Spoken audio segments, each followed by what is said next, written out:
As you can see, the health of our children is very important to both our district and our community. Our children are our future, and by helping them to be as healthy as possible in the early years, we can increase the chances of them being both happy and healthy adults. This is why we've introduced Healthy Families, Healthy Children, which offers a range of clinical services and education programs for all families with young children, including specialised nursing, medical and adult health services, new parent education sessions and breastfeeding support groups.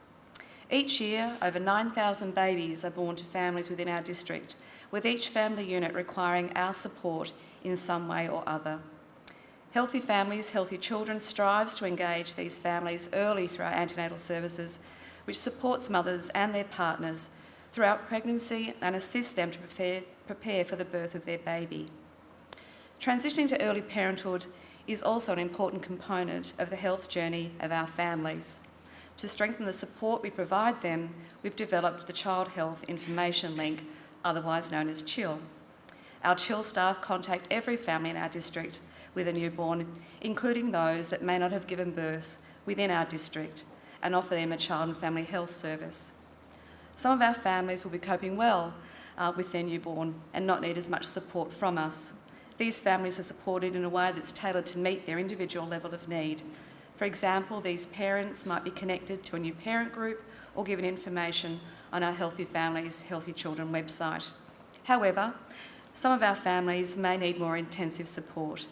Depending on their needs, these families might be connected with the Sustained Health Home Visiting Program or Healthy Homes and Neighbourhoods. The flexibility of Healthy Families, Healthy Children means that families continue to be provided with the right service for them at that time, whether that is sustained over a period of time or is provided more sporadically at different points of the child's development. The care we provide through Healthy Families, Healthy Children is meaningful to both our families and our staff. However, it is not until we hear the stories from our clients that we really do understand the true impact that our services have. Today, you will hear the stories of two of our clients and how our services have supported them to grow happy and healthy families.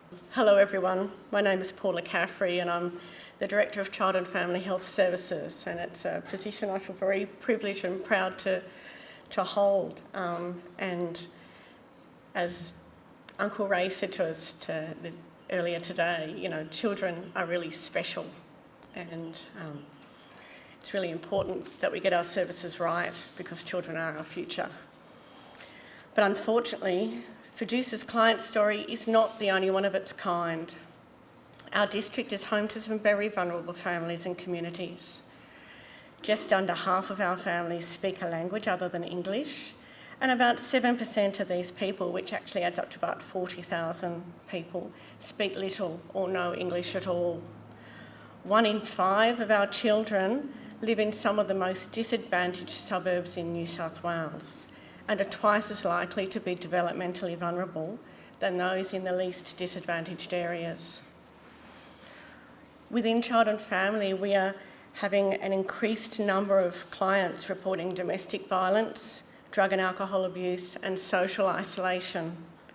These risk factors in particular heavily impact on the lives of our families, and at times it can be hard for them to prioritise their health and the parenting of their children. To support these families, we've redesigned our child and family health services to try to ensure more equitable distribution of our services and resources so that we can meet the needs of a whole range of families. We've also created strong partnerships within and outside of the district to provide services that wrap around families and support them in all areas where they need support, and that may be housing or education or legal support. Some of our really important partners include district services like maternity services, drug health, mental health and population health, as well as external or associated organisations like Tresillian, Family and Community Services and the Department of Education. One of our most successful examples of how such partnerships can help our families to lead healthier and happier lives is from our Healthy Homes and Neighbourhoods program. Healthy Homes and Neighbourhoods provides care coordination and support to some of our most complex families. As Jan mentioned earlier, our clients' stories are the real measure of our success in supporting families. So I'd like to invite our Healthy Homes and Neighbourhoods Senior Social Worker, Suzanne Ratcliffe, and her client, Elizabeth, to conclude our presentation. Elizabeth is a 40-year-old Aboriginal woman. Her mother is a Wiradjuri woman and her father is a Dunghutti man. She is one of 6 children born in Sydney.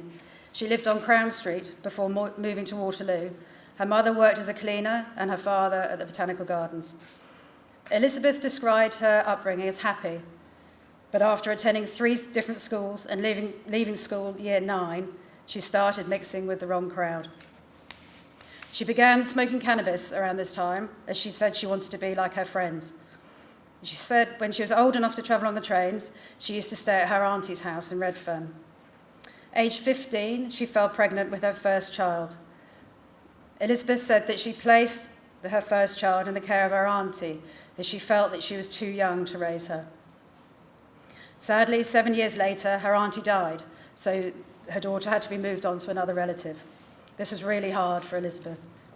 Aged 17, Elizabeth started using heroin. She moved away from Redfern, and in 2001, she had her second child, who went to live with another relative in Wellington. Again, this was very hard for her. She met the father of her next 6 children when she was 18. She continued to use heroin throughout her relationship with him. She described him as her soulmate and her best friend. He began using ice, which she said changed their relationship.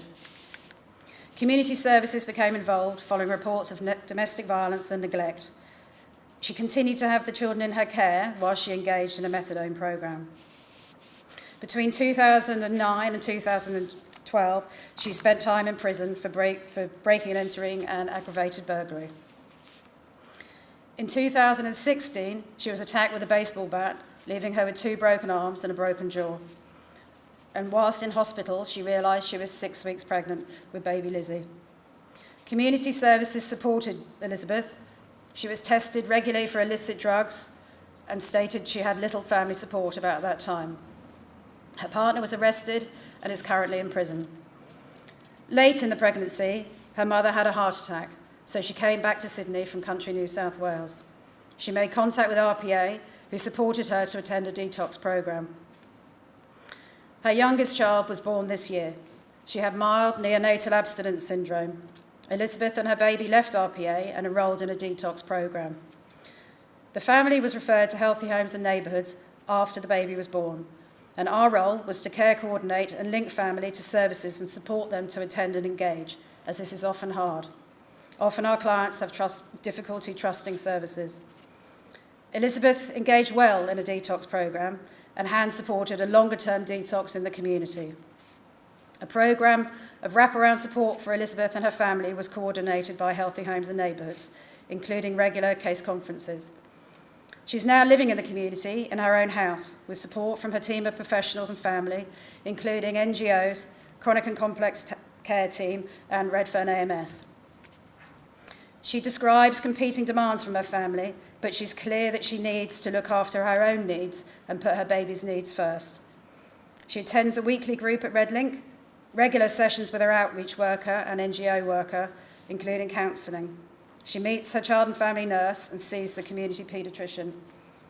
I asked her why she was currently doing okay. And she said, it's because she has services and family offering support. She has somewhere to go and is involved in things.